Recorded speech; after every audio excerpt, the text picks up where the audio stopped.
Fl-ewwel ta' Jannar 2008 Malta bidlet il-munita u qalbet għal-munita euro. Din kienet bidla li l-poplu Malti għadda minnha mingħajr skossi.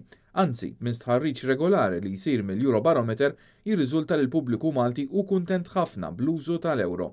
Sostna dan Jasmine Gatt, Chief Officer għall-Operat Bankarju fiħdan il-Bank Ċentrali ta' Malta f'kumment ma' Net News fl-okkażjoni tal-10 anniversarju mill-bidla mill-lira Maltija għall-euro.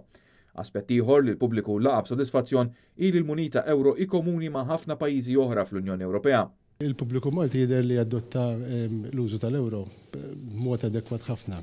Anzi mhix tal-lek tal-li mistħarriġ li jsir fil-Eurobarometer jidher ċar li l-pubbliku Malti kuntent ħafna bin-noti u l-muniti l-ġodda u allura naħsbu li kien hemm impatt pożittiv dan is-sens. Ukoll kien hemm l-aspett li l-muniti hija komuni fil-pajjiżi kollha Ewropej u allura tgħin is-suq wieħed jaħdem ferm aħjar. Iżda għalkemm għaddew kważi 10 snin minn mindu l-euro saret il-munita legali f'Malta, għatfadal ammont sostanzjali ta' flus fl-liri Maltin li għadhom għand il-pubbliku. Jasmine Gatt qal li skont estimi tal-Bank Ċentrali għatem 16 miljun lira Maltin li għadhom għand il-pubbliku. Dawn jammontaw għal madwar 38 miljun euro.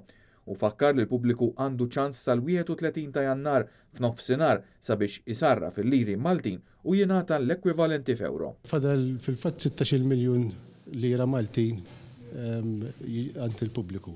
Daw jiġu xi 38 miljun euro.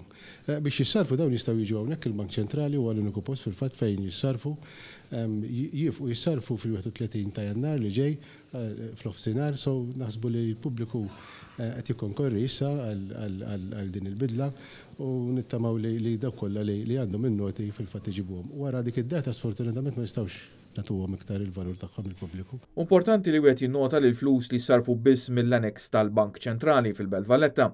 Il-flus li jistgħu jissarfu huma il-flus tal-5 serje, jiġifieri l-aħħar serje qabel saret il-qalba għall-euro u flus iktar antiki minn din is-serje ma jissarfux. Il-Bank Ċentrali jafża wkoll li min jipprovdi n-numru IBAN tal-kont bankarju tiegħu jista' jkollu l-flus kreditati direttament fil-kont tiegħu, speċjalment biex ikunu evitati riski jekk wieħed għandu ammont sostanzjali xi jsarraf.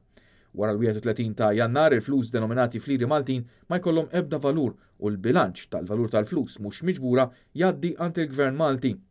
Il-liri Maltin li jaslu għand il-Bank Ċentrali jiġu meqruda.